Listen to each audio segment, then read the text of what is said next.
showed up here because you've thought to yourself, possibly you feel that you have low ferritin and you have some of the things that I was talking about on my Instagram post, or you're thinking to yourself, I want to, prevention is the cure. I want to learn about my health so that I can prevent this from happening. Whatever, you've took the initiative to watch, so well done. So specifically ferritin, now in the KP method, I do a lot of blood tests, and this is a really popular one because I get a lot of chat from women about hair thinning, the headaches before the period, the brain fog, and you're maybe not at perimenopausal age, but you're thinking, am I perimenopausal? I'm 36, is this early?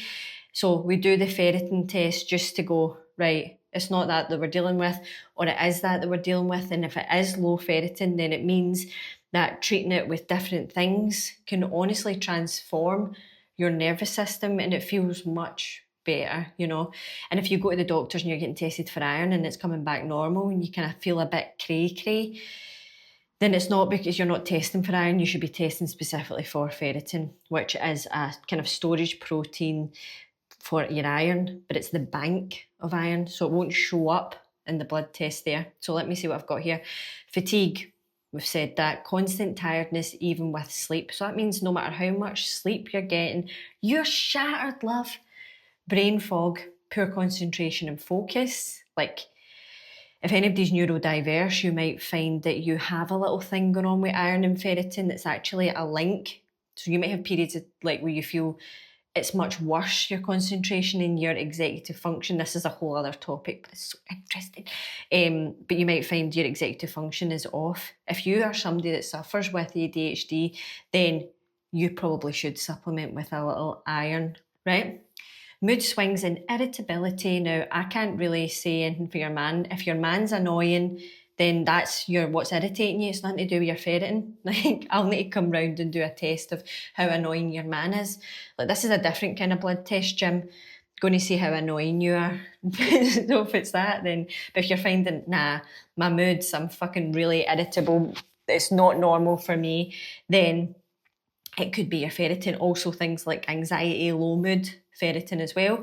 Headaches, tension, migraines before your period, so 3 days before your period, that can be a sign of your ferritin levels being low, and we can deal with this. This is okay, this is fixable, so don't stress out.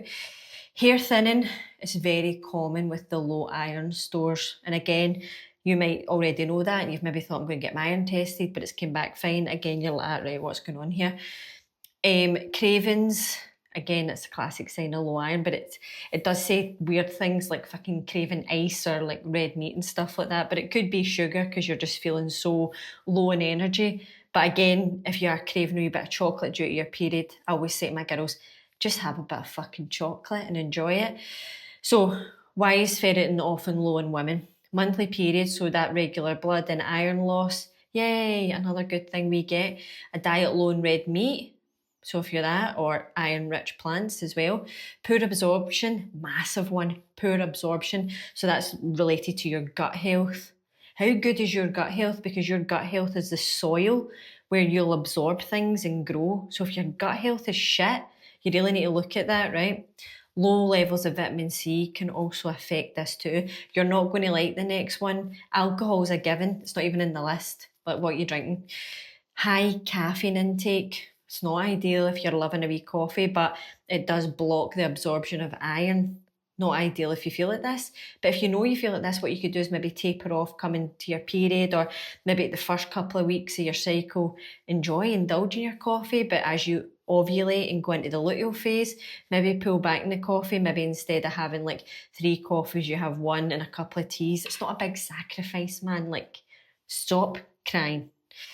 Excessive exercise, so that raises your need for your iron, so there's more demand, and that can actually have a big effect if you're not supporting your body during exercise. So there's loads of research papers that you can read. There's low ferritin may intensify fatigue, mood, instability and physical symptoms associated with PMS. You can read about that. There's another one. Women with ferritin levels experience more premenstrual fatigue, irritability and fog. Iron depletion significantly will decrease your quality of life, because look at that, you're pure bedbound. If you can hear barking, it's my wee annoying dog. low ferritin. What to do about it? So what can you do about it?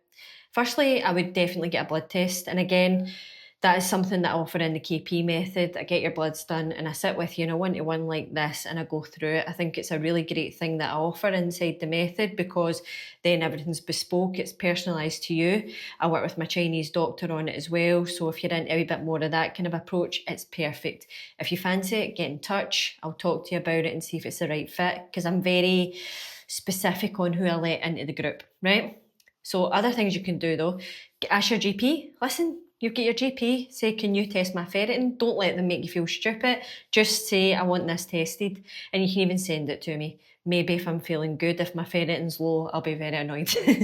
Boost your iron naturally. So things like red meat, grass-fed red meat up at Lidl's, fucking delicious.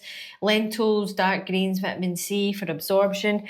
Pair with oranges, lemon, peppers and stuff like that. I get my members to do the morning tonic every morning. So they've got electrolytes, they've got lemon water, and I do a big focus on stuff like gut health. So what you're eating does affect your gut. I'm sorry, like there's no getting away from it. What you're eating affects your health. Avoid things like too much coffee, too much tea, excessive fibre, but I think you'll be all right about that. So these are just a couple of things you can do, but at least you have a bit of knowledge around this. I think what's missing in female health is just knowledge. Do you know what I mean? And sometimes when you're on the internet, and especially when you're getting lists like this, where it's like, I've got brain fog, you're like, I've got everything. Do you blink? I do blink. I blink, Stacey. I blink. Do you know what I mean? So you end up like with these lists having everything, but you should be checking in with yourself. You should be tracking roughly where your cycle is and landing and all that. So you can say, right, 3 days I feel like shit, or 3 days out of my period I get a headache, or do you know what I mean, around ovulation I'm getting a headache, or my executive function isn't as good in the lead up to my period. Why is this? I think when we're so busy, and especially if you're a mom and you're working and you're doing all the things, you forget to just sort of check in with yourself, like, how am I actually feeling? What is actually going on with me? And when I work with women, I get them just to basically do that. Just like take a step back. Let's look into your health and we can start to pick at bits. And sometimes it's just literally a case of they've been in autopilot and they're too busy and they've just fucking put themselves to the bottom of the pile. So if you're thinking, this could be me, it sounds like low ferritin, get the blood test, confirm it, and then you can just start to work from there, you know. Or if you're cautious of the fact that you don't have it, just keep on top of it. Now you know what it means when your levels are low. So I hope this was helpful. I'd really like if you'd like and share it because it does help my algorithm, and